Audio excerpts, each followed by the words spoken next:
Good afternoon, everyone. Thank you for joining in. I'm Priyanka Jain from the marketing team of Elsevier, and I'll be moderating the session today with my colleagues, Kritika and Mehak. Before we start the session, please note that all the attendees will stay on mute throughout the session. But if you have any question, then please write it in the Q&A tab of your screen. Dr. Hebziba will try to answer the maximum possible questions at the end of her presentation. So now let me introduce our speaker to you. Dr. Hebziba Kirubamani is currently working in Savita Medical College, Chennai as Professor of Obstetrics and Gynecology. She was formerly working as Professor of Obs and Gynae at Stanley Medical College, Chennai, and she has 35 years of experience in teaching undergraduate and postgraduate students. She has also been the former President of Obs and Gynae Society of Southern India and Vice President of Chennai Menopause Society. A distinguished personality, she has received many rewards like Dr. APJ Abdul Kalam Award in 2017, Tamil Nadu Medical Council Award for Medical Excellence in Teaching in 2018, Academic Excellence Award from State IMA 2019, and this is not all. She has published in both national and international peer-reviewed journals, and she is actively involved in various state government-run research projects and training programs. One of her books, Undergraduate Manual of Clinical Cases in Obs and Gynae, published by Elsevier, has received great acclaim from undergraduate students across the country. Welcome, Dr. Hebziba. Thank you for the nice words, Dr. Priya. Yeah, Uh, thank you for the opportunity given to me to share some of my thoughts among the students. Right, today we will be doing a live case, it's a case discussion on abnormal uterine bleeding. So we will be discussing a case scenario. From that, we will go on to the theory part of it later on. Right. So, Prakriti, can you tell me, can you describe the case? Yes, hello. So here's our first case. There was a call from emergency that a 13-year-old girl just had a small injury but having excessive bleeding from the wound. She also complains of continuous bleeding per vaginally for 14 days this month. She attained menarche 6 months ago. What history should we elicit? What investigations need to be done? And Hold what on, should be the hold management of on. the case? Sorry, ma'am. Please hold on. Please introduce the case Oh, alone. Okay. Am I clear? okay. Right. Yes, ma'am. So, Uh, history you will elicit now. For this particular patient, she has come to ER with a 13-year girl with excessive bleeding for 14 days. What yes. history you will elicit? Ma'am, since she has excessive bleeding from the small injury as well, so it could be a case of coagulation disorders. So we going that way, we should elicit a history of the family history, the personal history of any coagulation disorders. How will you Uh, personal history? What history you will elicit? um, Ma'am, they like if she has anytime she has reported excessive bleeding other times also, so since this is a coagulation disorder, so What they history can will give a clue that she has got a coagulation disease? What history you will elicit? Right, you are right. Family history, it can run in family, so you will elicit whether the sibling or the father or somebody is having. hmm, Personal small history, what other history will indicate that she is having some bleeding disorder? uh, she will bleed profusely on like a small wound as well, and When she brush her teeth, she hmm, can have a bleeding. she can see bleeding gums she can see. She Yeah. can have an epistaxis sometimes. Hmm. Have given a history of frequent blood transfusion also. So when you see a patient like that, in addition, she has now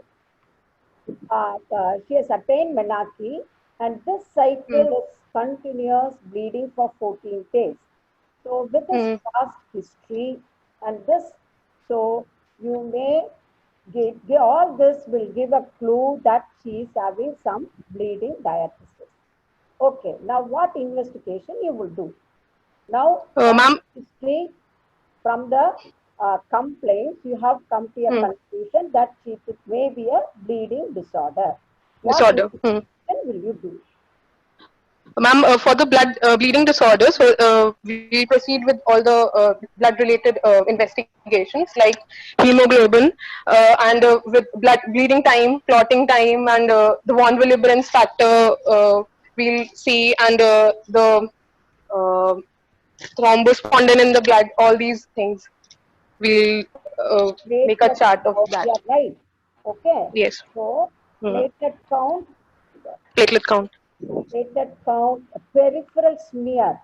She may not even have a bleeding disorder. She may have a, see, we have recently had one 10-year girl with Anemia. bleeding. She was Hmm. having, turned out to be a leukemia. Okay. So Hmm. a simple peripheral smear gives an idea about whether she has a leukemia or other disorders. A platelet count will give you an idea whether she's having an idiopathic thrombocytopenic purpura, and other Hmm. coagulative factors can be due to liver problems. She may having a the copper metabolism. What is that condition called? When there is a copper problem, they will have a liver derangement.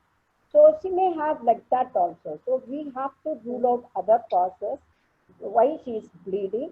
So the simpler peripheral smear, platelet count, coagulatory profile, and suppose from that Van Willebrand antigen we are able to find out the cause, then we can rule out other cause. Okay, so same patient, 13-year girl, just had menarche at 6 months. There's no bleeding disorders.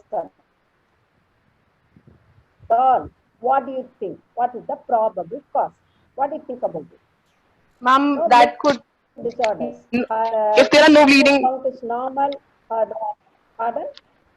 ma'am, Yeah, there come could again. be hypothalamo pituitary ovarian axis dysfunction. Yeah, that is the first thing we have to think. A small girl coming immediately after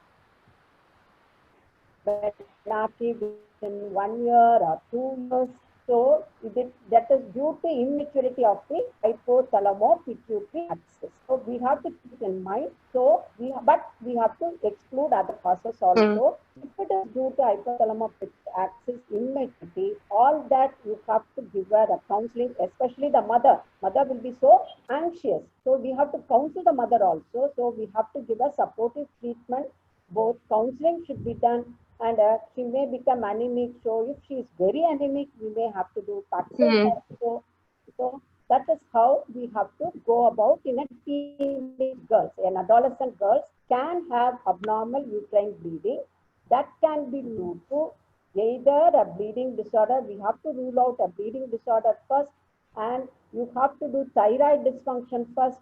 Very Yes, ma'am. rarely it can be due to some drugs Hmm. also.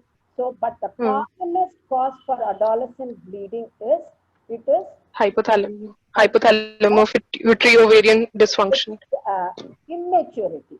It takes Hmm. 18 to 24 months to become mature. That is why Hmm. they are having an erratic FSH and LSH. So that is the thing. So when an adolescent person coming with AUP, first and foremost, you must think about the simple thing, common thing must come first. So that may be due to immaturity of hypothalamo pituitary axis.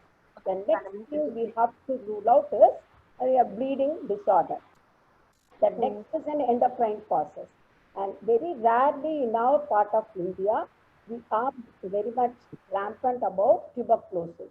So we have to think about tuberculosis, genital tuberculosis. But certain history can give a clue. Our father will be a tuberculosis patient, or some other peer will be tuberculosis patient. She may also have evening rise of temperature, or a history of primary complex will be there. So that Hmm. is why the history is very important. By taking a simple history, That will give a clue to your clinical diagnosis, and your examination will go on to a provisional clinical diagnosis. The investigation is only adjunct. Okay, so now you know the adolescent AUB, the causes, right? So you are all of you are clear what are the causes for adolescents. So that is how we have to think about when a case, within few months you're all going to be a house surgeons. So when a girl comes, so you have to think in terms of all these causes. So next, who is going to present? Madha? Ma'am, can I just interrupt? Can you please be a little louder? The students are saying that the voice is not clear. So if you can be a little louder, please. Okay. Audible? Introduce the case. Who is introducing the case? A 30. I am introducing the case, ma'am. A 32-year-old. Am I audible, ma'am? Yes, Madhav. You are audible. Very much audible. Yeah, a 32-year-old lady with P2L2 sterilized has come to the OPD with a chief complaint of 3 months of amenorrhea with bleeding PV since 10 days. Her BMI is 28. Yes, ma'am. This is the chief complaints that. She has come. Uh, Okay. uh, What history you would like to elicit from that lady? You are in the OPD. She has come with 3 months amenorrhea. What other history you would like to elicit? I would like to ask if she have any breast tenderness or mastalgia or any food cravings, just to know that she's going through periods because of that. Or I would like to ask if there is any recent weight gain or weight loss or fatigue or Why you want constipation. to ask breast tenderness, what is the basis behind that? Why you want to talk about the history of breast tenderness and other things? Because it can be a monoliminal symptoms that we usually have during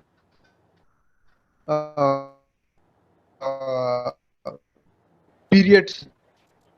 So she is coming with you, Hello. with a 3 months amenorrhea. She has come to you with 3 months amenorrhea. What history will elicit? Yes, ma'am.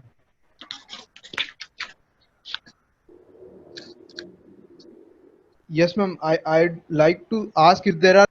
Yes, ma'am. As well as family history.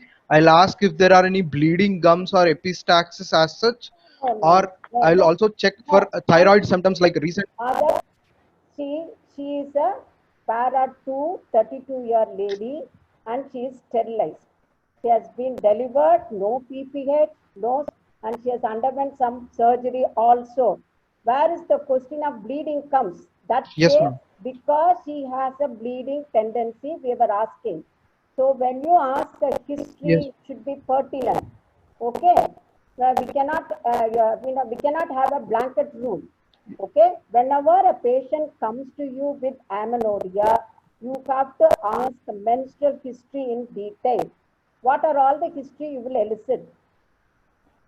In menstrual history, what are all the case you will elicit?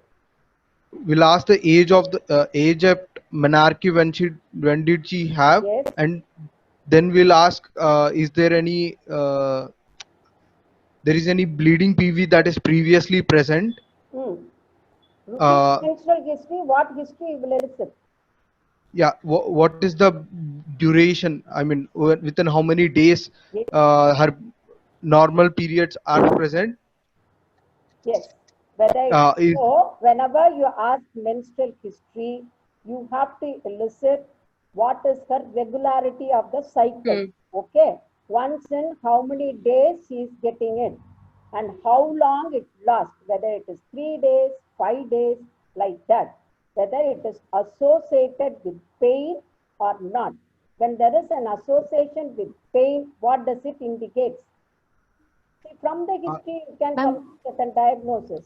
When it is associated with pain, what does it indicate?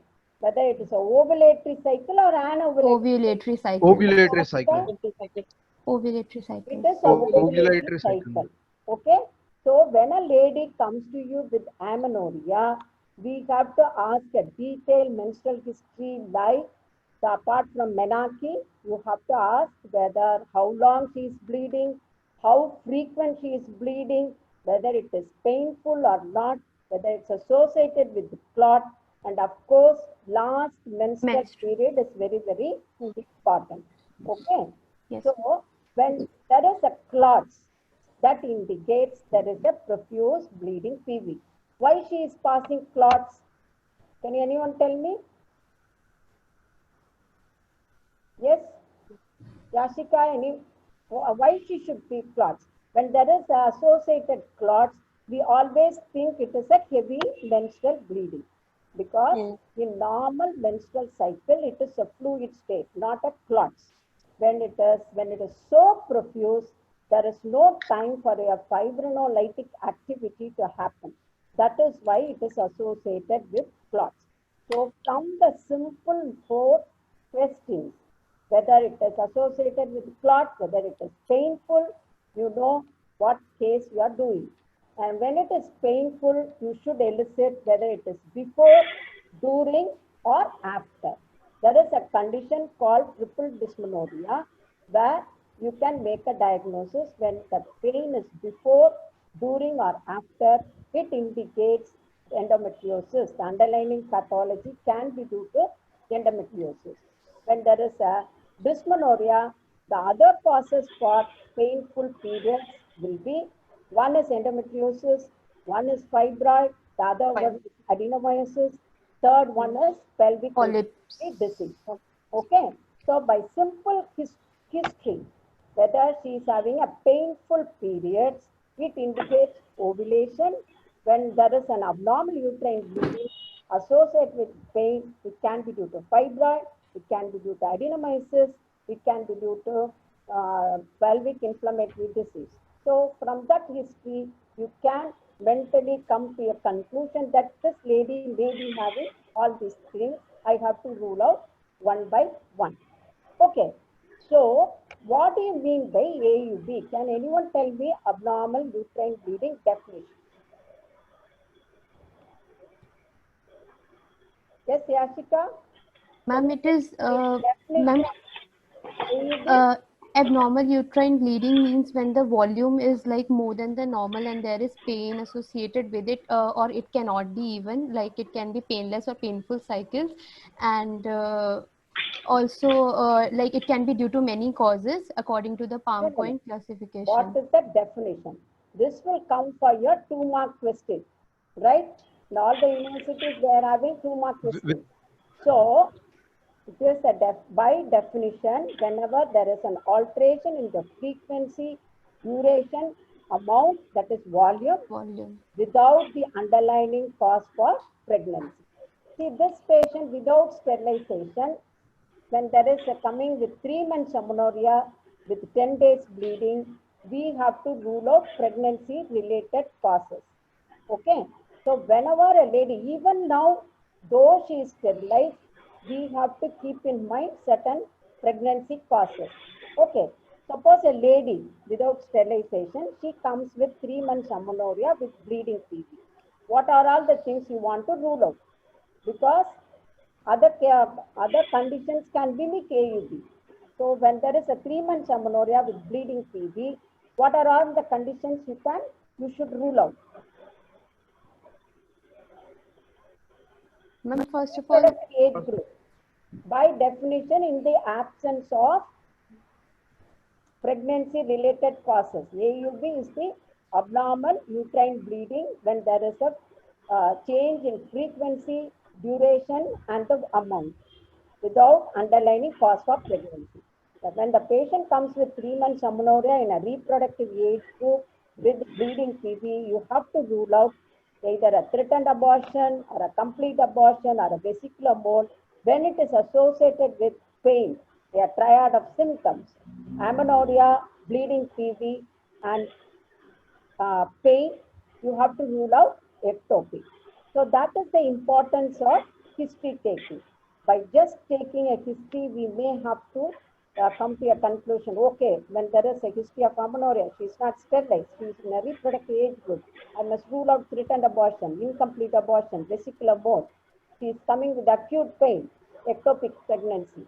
So when a lady comes with that sterilized, what investigation, what examination you will do?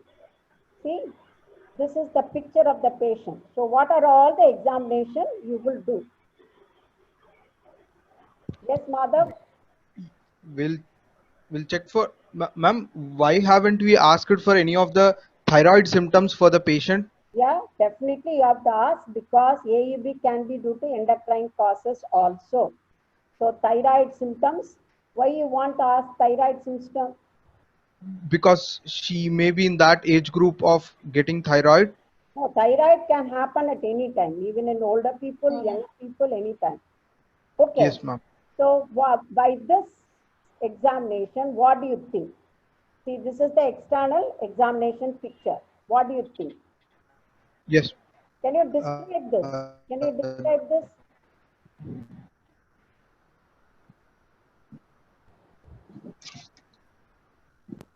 Yes, can you describe? She has Ma'am, hairs.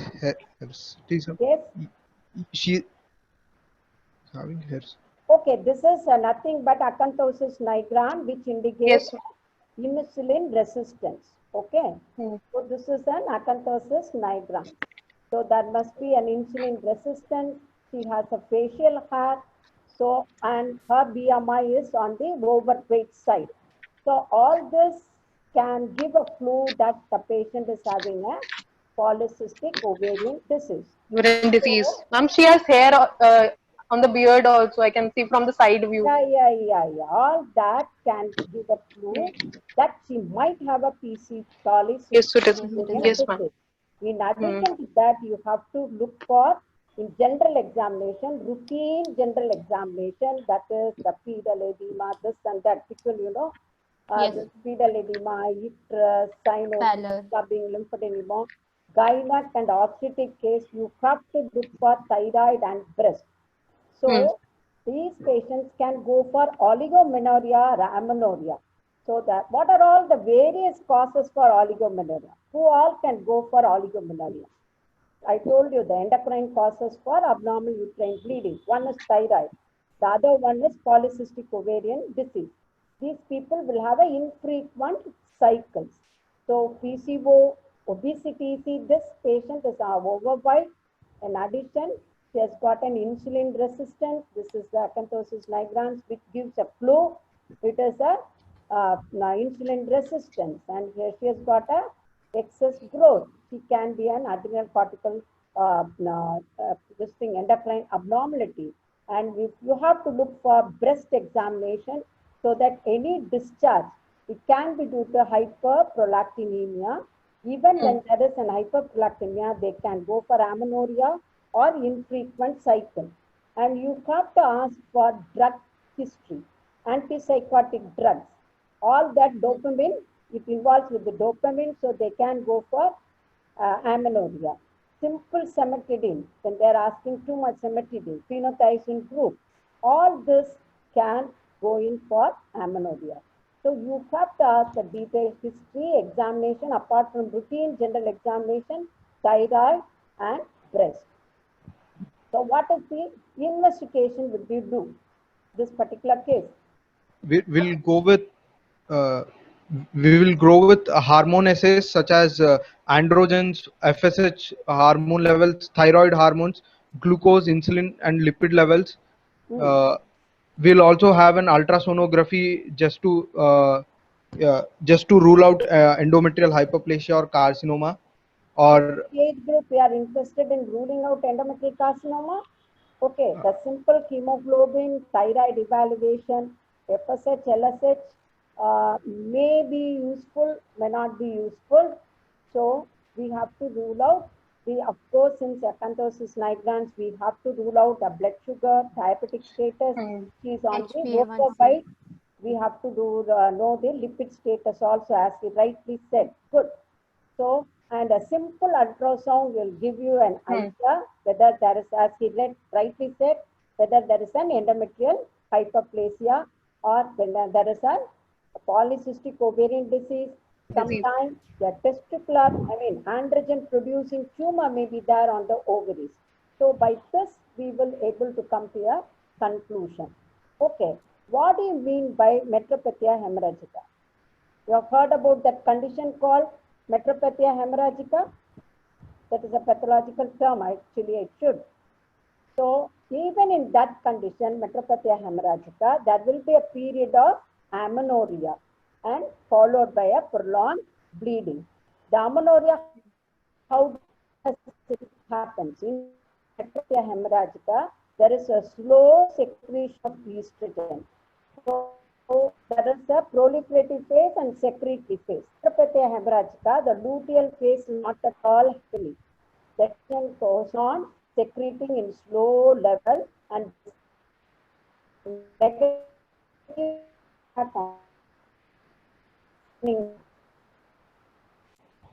one particular stage there is an hyperestrogenic. The estrogen present in the circulation is unable to withstand, so it sheds. That level is too much and there is some hyperplasia, so it's not able to withstand. It sheds, and in the endometrium, prostaglandin and other things also will be very variable. So that is called metropathia hemorrhagica. When you go and do endometrial biopsy, you will give a definite cystoglandular hyperplasia called cystis appearance. Okay, that is the thing which can cause in reproductive age group or perimenopause age group 3 months amenorrhea with prolonged periods, right? Okay, so you should know what are all the causes for infrequent cycle, what are the causes for amenorrhea, what are all the causes which can produce an amenorrhea with prolonged bleeding, something like metropathia hemorrhagica. So how are you going to manage? This lady is having bleeding PV for 10 days. How are you going to manage? Everything is normal. She's not a diabetic, she's not having an ovarian mass. So how are you going to manage? We will give her oral contraceptive pills. To stop bleeding, what will you do? Tranexamic acid. Yeah, tranexamic acid, a supportive thing. But she has an irregular cycles. So to stop bleeding, the first line of is an anovulatory bleeding. There is no pain, nothing. For ovulatory bleeding, all your NSAID and tranexamic acid and other things is very useful. Anovulatory cycle, you have to stop the bleeding. You have to use the progestogens. Progesterone. The medroxyprogesterone 10 milligrams for 24 hours to 48 hours. Then the bleeding will stop. Then it should be followed by 20 days, 21 days, 10 milligrams every day, so that you will regularize the cycle. Once it is regularized, then you can even put her on OCP. As Madhav said, we can put her on at least 3 to 6 cycles. So to stop the bleeding, better to have a progesterone because it is one of the hyperestrogenic condition. The estrogen is secreted slowly, the negative feedback mechanism is not there, LH is not there, progestational component is not there, that's why she is bleeding. Okay, that's about the management, so medical management. Okay, coming to this. Yes, Rashika. Ma'am, this patient, 40 years lady, she has P3L3 executive, came to the OP with HPR of proliferative endometrium for abnormal uterine bleeding nearly 9 months. She wants permanent cure and wants to preserve uterus, wants to resume her duty within 2 days as she has to grow abroad. Yes. So one thing, see, they have already done a endometrial biopsy. Okay. So in adolescent period, no need for endometrial biopsy. Yes, ma'am. In reproductive age group, we have to rule out pregnancy-related causes. Perimenopause, she is perimenopause, 40 years.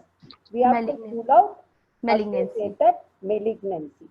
So now the malignancy is ruled out, but she wants to conserve the uterus, but at the same time, she wants to get rid of the AUB. She doesn't want to take tablet every day. She wants an instant relief like a coffee. Okay.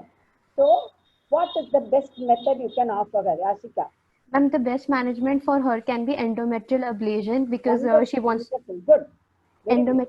endometrial ablation or Yes. resection because she wants Yes. to preserve her uterus and she wants it quick and instantly. By that procedure, her endometrial lining will get atrophied or ablated or destroyed, and it can be done through various methods. And we can introduce her to those methods like the laser and then uterine thermal balloon method, which is So commonly used. what are the different types of endometrial ablation? Ma'am, one is the laser, which is done through ND-YAG laser, Does by it which have, so there are two types of ablation. Either you use hysteroscope or you don't use hysteroscope. hysteroscope. First generation, we have to use the transcervical endometrial resection. We have to use the hysteroscope. The latest newer things, no need to use hysteroscope, thermal ablation. But Yes, ma'am. there are few contraindications. It shouldn't be, the uterus shouldn't be more than 12 weeks. There shouldn't be any scar. There shouldn't be any infection, malignancy. Then only you can, the selection criteria is very strict. That will causes endometrial, something like Asherman syndrome. It destroys the endometrium. And sometime in TCR, we have to remove a little bit of myometrium also so that there is no recurrence. In laser, apart from endometrium, a little bit of myometrium also is removed. But in other things, 4 to 6 millimeter of endometrium is taken off, thermal ablation and other things. It's something like tamponade, right? Yes, ma'am. So, but when the endometrial thickness is too big, it is not going to work at all. So that is wonderful. The best way is to do endometrial ablation so that she can go to her work. At the same time, she can preserve her uterus. Right? Yes, ma'am. Yes. Rabinder. Yeah, tell me.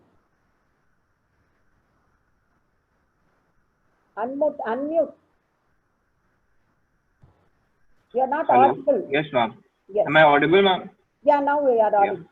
A 45-year-old Paris sterilized woman came with the chief complaints of cycles once in 20 days, lasting for 6 to 8 days, passing clots since 8 months. She gives a history of painful periods. Her prior cycles were regular. She is anemic. On examinations, her vitals are normal. On per abdominal examination, there is no mass that is detected. There is no organomegaly. On speculum examination, the cervix is normal. On per vaginal examination, the cervix seems downwards with the uterus enlarged about 12 weeks and the fornices are free. What do you think? What is the diagnosis? Ma'am, the probable diagnosis could be AUB with dysmenorrhea, ma'am. AUB and dysmenorrhea cannot be a diagnosis. AUB is the broad classification. What is AUB? What is AUB? I'm showing. Ma'am, any alteration between the frequency, duration. What is the cause? Yes, Yashika?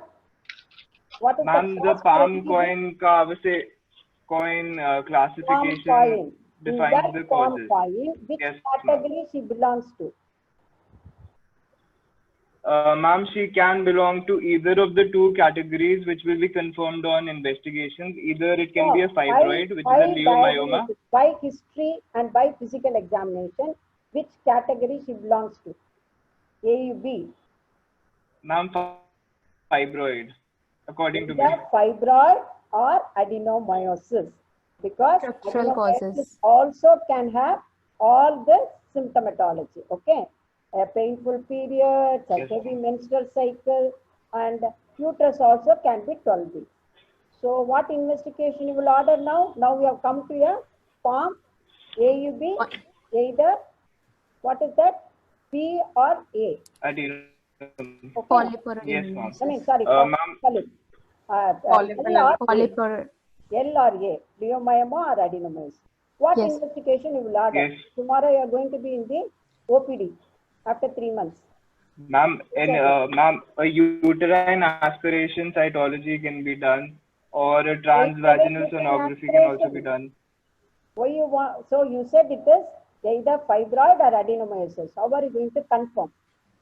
Ma'am, we'll start with the complete blood count because she is anemic also to TVS, check her ma'am. recent levels along with ultrasonography. Yes.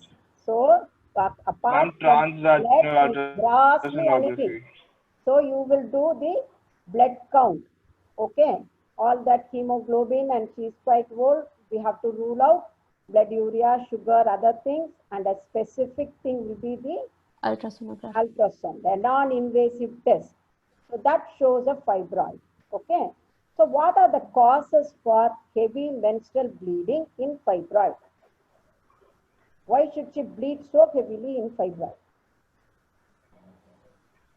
It's such a big fibroid. So what is happening? The surface is more, so she will bleed. There is an endometrial hyperplasia. It is an hyperestrogenic condition. So she has to bleed for long time. Yes, ma'am. And there may be a imbalance between prostaglandin and a thromboxane. And there is a myometrial contraction also will be defective. And it can be associated with pelvic inflammatory disease, or it can coexist with endometriosis. The surface is large, so she is going to bleed. So there is an endometrial pathology that there is a prostaglandin, F2 alpha may be inadequate, vasoconstriction. There are assets, there is a big fibroid, so blood supply is more.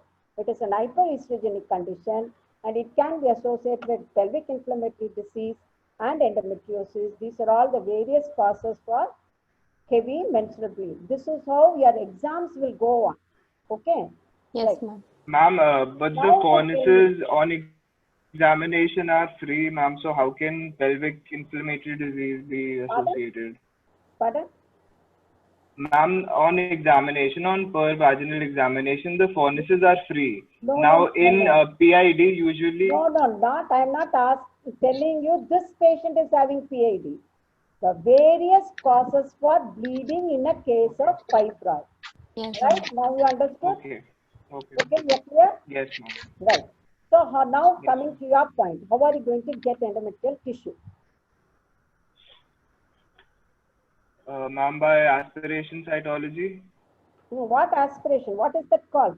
Anything can be done in OP, outpatient procedure? Endometrial sampling Yes, by people, endometrial sampling.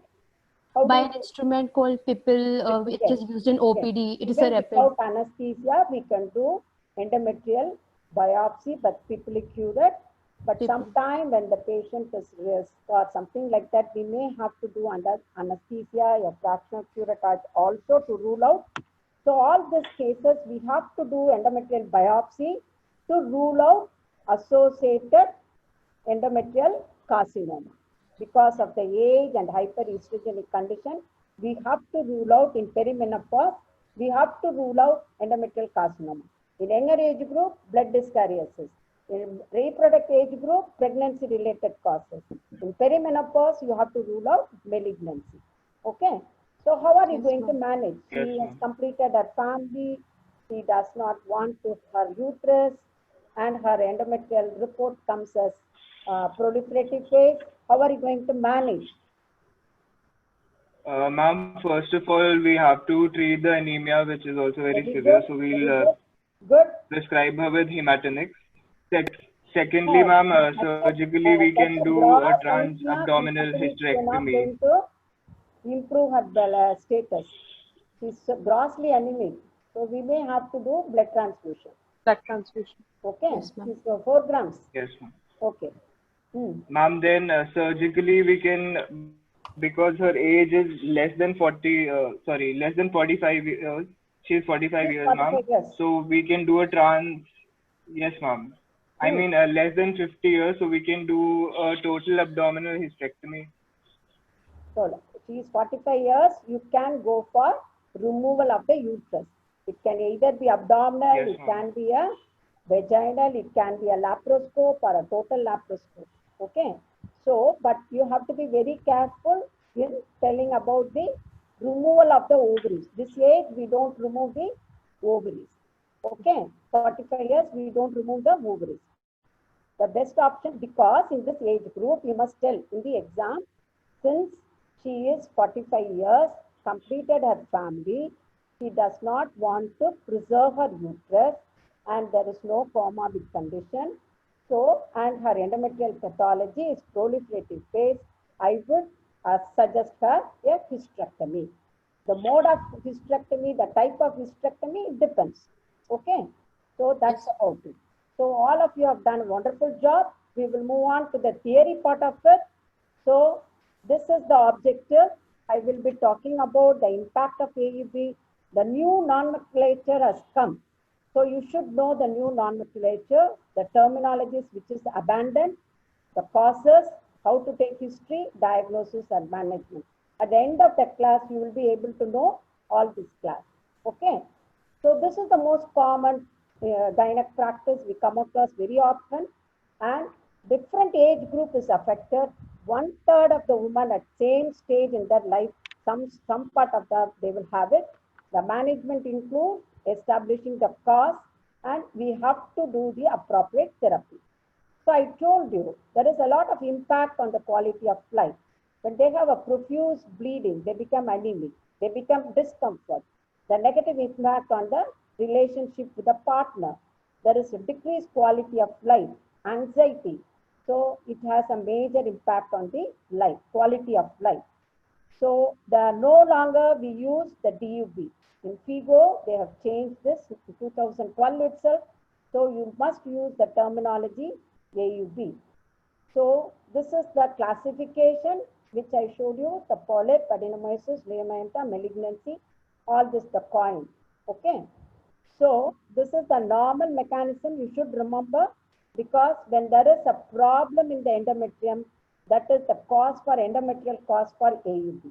That endometrial cause for AUB, usually we come to conclusion by process of exclusion. Okay. There may be a polyp, there may be a submucous fibroid, nothing will be there. Ovaries will be normal, tubes will be normal, but still the endometrium can be at fault when there is a problem in prostaglandin, myometrial contraction, and this is the normal mechanism by which the bleeding is stopped. Okay.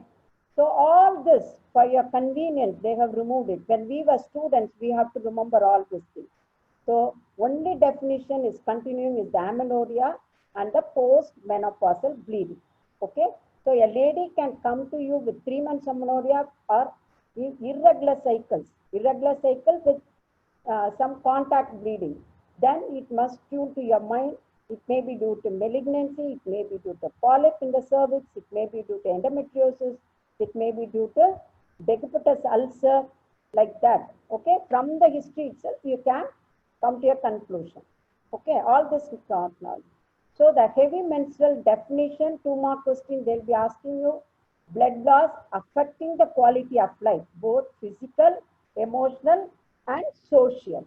So it can be objective, but subjective also. It's really relatively subjective. But even then, see a patient, the hygienic level may be different. So even then, if she feels that amount of blood loss is more, you have to consider. Okay.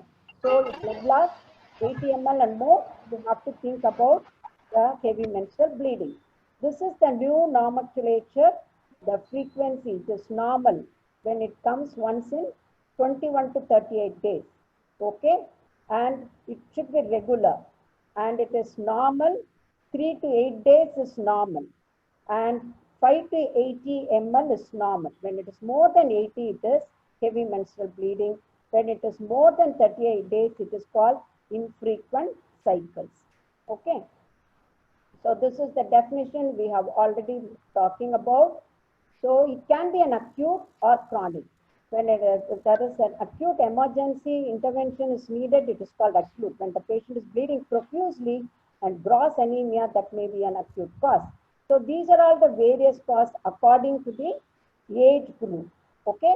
So I told you this younger age group, it can be due to tumor also, but the main cause is the HPO immaturity. In reproductive age group, we have to rule out pregnancy related cause. In the perimenopause, you have to rule out malignancy. So this is the polyp, and this is the polyp, adenomyosis, leiomyoma. These are all the things. It is due to structural causes which can be picked up by the ultrasound. But this coin is not picked up by the ultrasound and it is not due to structural causes. So this is the non-structural causes. The patient, so whenever she is having, you must ask, patient may have a mild angina and she will be taking some anticoagulant therapy. So the history is very, very important. So they can like this, when there is a bruit or something like that, you have to think in terms of bleeding disorder. So the ovulatory dysfunction, I told you, these are all the various causes they can go for amenorrhea. Extreme exercise also is very important. Obesity, anorexia, weight loss, hyperplastinemia can cause amenorrhea. And this is a very important thing, ovulatory cycle. See, ovulatory AUB, that all this will be in anovulatory. Here, this is an anovulatory cycle. Invariably, they have an anovulatory. But ovulatory bleeding will be irregular shedding, irregular ripening. In irregular shedding is that is the incomplete atrophy of the corpus luteum. So it has to atrophy, after 14 days, after corpus luteum has to atrophy, then only it will have. So irregular ripening, the corpus luteum inadequate and the progesterone is inadequate, slight bleeding or spotting is there. Here the bleeding continues for variable period after regular period because it is not shed, it is persistent. So even after regular cycle, she will bleed for some time. Here it is not at all ripened. So they will have their spotting before regular cycles. So that is about the luteal phase, out of phase. So the endometrial cause, I told you, there is a improper vasoconstriction and excessive production of plasminogen and increased level of vasodilator. It's mostly, or sometimes it is due to the infection, they will have a endometrial causes. So iatrogenic, so whenever a lady comes to you with the AUB, you have to ask for contraceptive procedures. All contraceptive procedure can lead on to irregular cycles. Okay. So not yet classified, very rare cause is the atriovenous malformation or a varicose vein of the uterine vessels also can cause abnormal uterine bleeding. This is, I think we have dealt in detail. They will have no ovulation, no progesterone, the endometrium outgrow its blood supply and there is a lack of progesterone. So characteristically they have a 3-month amenorrhea followed by prolonged profuse bleeding. The histopathology is the cystoglandar hyperplasia. So this is the thing I was talking to you. The detailed menstrual history is very, very important. So the pain itself gives a clue. And sometimes they may be having a dyspareunia. That means there is a deep-seated endometriosis which is causing all the problem. So medication history. So don't forget about thyroid. Sometimes there may be a palpable mass. The cervix, whenever a lady comes to you with bleeding, the first examination, gynec examination you have to do is the speculum examination. It can be from the urethra or the cervix. Okay. So the cervical speculum examination is very, very important. So the laboratory test also, he was talking to, mother was talking to us nicely. All this 3D ultrasound, very rarely we do MRI and other things. And fractional curettage, we can get an endometrial biopsy. Pipilic curette is the very common thing through hysteroscopy. Hysteroscopy mostly for not only diagnostic, it's therapeutic. When there is a submucous fibroid, we can take away the fibroid by hysteroscope. Okay. So the imaging, we can pick up not only the endometrial thickness, we can find out the size of the uterus, mapping of the fibroid, the size, the situation, the type, whether it is an intramural, subserous, everything can be found out. And when there is a cavity, there is a submucous fibroid can be picked up. And adnexal mass or a tumor can be picked up. So, and pressure symptoms, when there is a huge fibroid, pressure symptoms, hydronephrosis, everything can be picked up in one non-invasive ultrasound. So sometimes we use a sonosalpingography. When we suspect a polyp or endometrial thickness, we inject a saline so that the polyp can be seen very nicely. Doppler is useful. The distribution of the blood supply gives an idea whether it is a malignancy or a non-malignant. So all this can be very easily made out. So MRI very rarely we do before surgery to plan it, to map up the fibroids. So when we suspect ovarian mass, MRI is very useful. So as I told you, hysteroscopy mostly used for therapeutic purpose. So the basic principles, treat the cause, and anemia will be coexisting. So you have to treat. Find out whether there is a thyroid dysfunction, a coagulatory disorder. The first line of treatment is medical therapy. When the treatment is failed and the treatment is tailored according to the age, suppose the same fibroid, she's recently married, she's having abnormal uterine bleeding, we cannot go and do hysterectomy, we have to do myomectomy. So the need for surgery includes the type of the surgery is based on severity of the bleeding, desire for fertility, contraindication for medical therapy, based on underlying cause, coexisting medical condition, patient should be aware the risk and the benefits of all them, and you have to get an informed consent. So people were talking about tranexamic acid, and it is a non-steroidal hormones. We can use NST, especially in the ovulatory AUB. It blocks the cyclooxygenate, and we can use NST, tranexamic acid, ethansolate, which increases resistance in the endothelial capillaries and promote the platelet adhesions. So it decreases the blood loss. So we were talking about progesterone. The mode of action is it converts estradiol and it suppresses the E2 receptor and an anti-mitotic activity. Thereby it causes endometrial atrophy, and your prostaglandin F2 alpha and the ratio is altered, and we call it as a medical curettage because it arrests bleeding. The other drug I told you, the initial dose we have to build up, then we taper it, then for 21 days, 10 milligrams. So the maintenance therapy of the progesterone is usually for medroxyprogesterone 10 milligrams from 15th to 25th, or from 5 days, 3 to 6 cycles. That is the way we used to give medroxyprogesterone. Sometimes we give 10 milligrams 3 times daily, continuously for 3 months. So that she will have only 4 cycles in a month. That also can be done. So this is a very useful intrauterine device where there is a levonorgestrel impregnated. This has got a direct action, no systemic action. It causes an endometrial cell inactivation and destabilization. But to start with, there may be a little withdrawal, bleeding, intermittent bleeding. Then quickly they go to, after 3 months, they go to amenorrhea. It can be retained for 5 years. So oral pill, somebody was talking about oral pill. It can be an ethinyl estradiol with levonorgestrel. Once we arrest the bleeding, we can put them on oral contraceptive pills for 3 to 6 cycles. This is a drug SERM, selective estrogen receptors, for twice weekly for 3 months we have to give. That also can take care of the abnormal uterine bleeding. So this is actually this GNRH analog is very rarely when we ask about treatment, don't go and tell the GNRH analog first. When we have given them more than 6 months, they will have a menopausal symptoms also. So we have to add some therapy to prevent the hot flushes. But when we give this GNRH analog, invariably to prepare for this endometrial ablation, just to shrink. So they will give before, and it is costly. So these are all the surgical management options. The DNC is the simplest thing. It can be diagnostic and therapeutic. Endometrial ablation, uterine artery embolization is usually done very rarely for varicosities of the uterine artery and hysterectomy. So the minimally invasive surgery, we have already talked about first generation, second generation.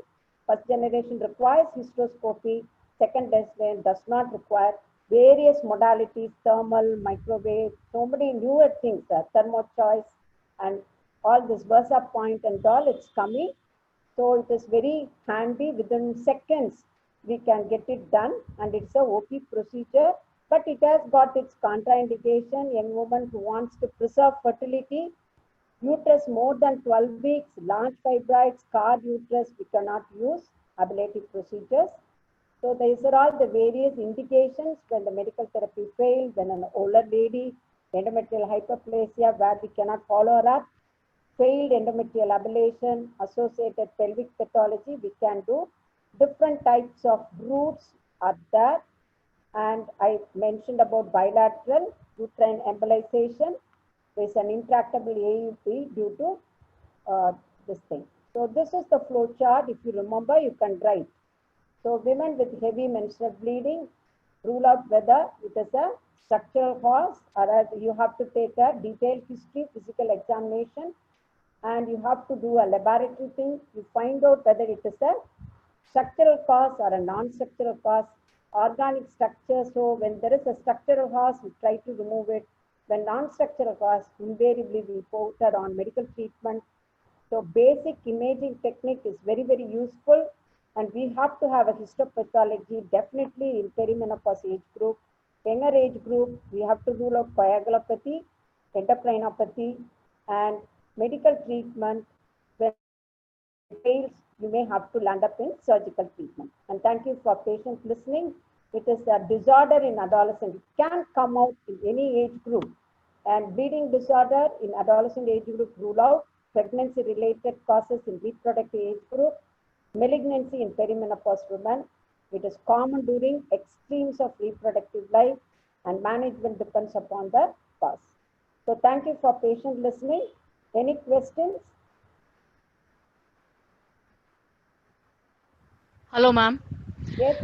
Thank you so much for the session. I'm sure this is very beneficial for the students. We have a lot of questions from the students.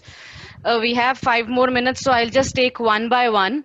Okay. The first question is, if the patient wasn't sterilized, then how will we differentiate between AUB and abortion bleeding? What? No, come again. If the patient wasn't sterilized, then how will we differentiate between AUB and abortion bleeding? That is the reason we have to take the history. She will tell there is a pregnancy symptom. She will have vomiting. She will have a cyst. She would have done a pregnancy test. Or if it is incomplete abortion, she would have passed some products at home. Okay? So that is how we have to elicit the history and to differentiate. They themselves will come and tell, I think I am pregnant because of the symptoms, early morning, vomiting, that pica and all those things. But sometime incomplete, they can pass the products also. Yes? Okay. Another question we have is, can transvaginal USG still be done with bleeding PV to rule out endometrial lesions?